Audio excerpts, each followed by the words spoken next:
Hello. In an upcoming video, you're going to see my obsession with carrying bits, for instance, in an Altoids tin or on my keychain. I show in it, for instance, these clamshell cases. These are nice. You can carry a lot of bits, about 32 bits in a fairly compact design. They're kind of heavy, though. It weighs 8 ounces, half a pound. So obviously you're not going to carry that on your keychain, and it obviously won't fit inside the Altoids tin. But you know what I discovered with these things?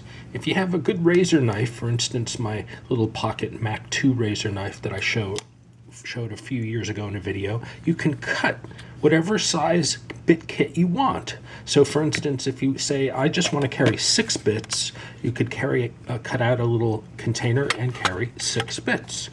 Anyway, just thought I'd make a quick video showing how you can make a bit kit of whatever size you want merely by cutting down these.